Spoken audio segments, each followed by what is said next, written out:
kukuha ako ng okra maganda. Ay, bulok siya. Yan ka lang. Ayan o. Ang gaganda. Maliliit, tsaka malambot. Mura siya. Kaso lang, mahal ang kilo. 130 daw. Kukuha lang tayo ng kilo.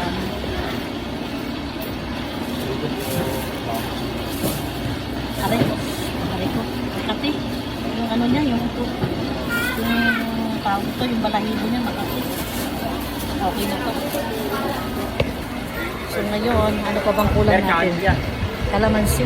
Patay kalamansi. Tsaka silibel. Kukuha tayo ng silibel.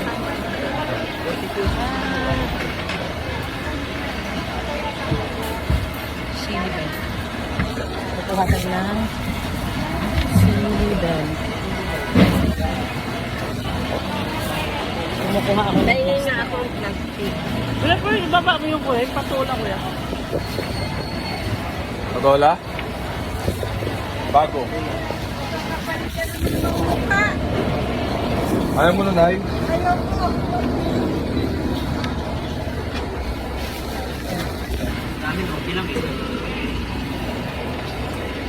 Ang lambot, ang pangit. Sa ilalim. Ako naman yung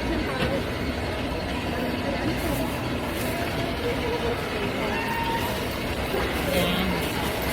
Tapos, kukuha tayo ng kalamansi. Kalamansi.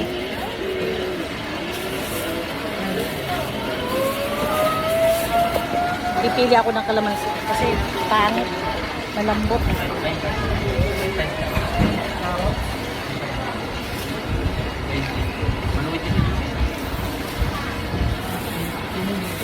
Magkano kalamansi?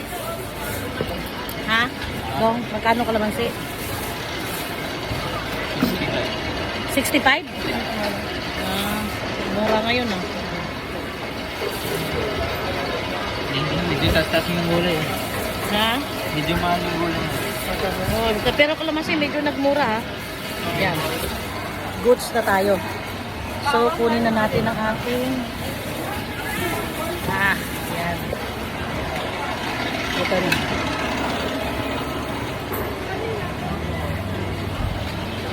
Pahingi ako pakbet. Ayun, Ching! Pahingi pakbet, Ching! Ako na lang yun. May pakbet ka ba dyan? Para sa aking alaga. Ilan to? Isa! 1 kilo? Oh, tiyak mani. Sa'yo to ba? Sayang naman itong malaki. Wala pa kayo maliit na 8 by 11. Sayang naman to. Ay, naman ito.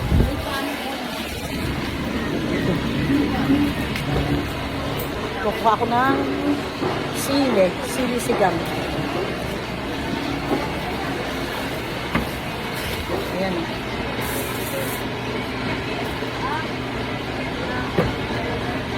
Itong mga to, mga importante, kumukuha na ako nito kasi minsan, doon sa kapitbahay namin na nagtitinda ng gulay-gulay, minsan sobrang mahal.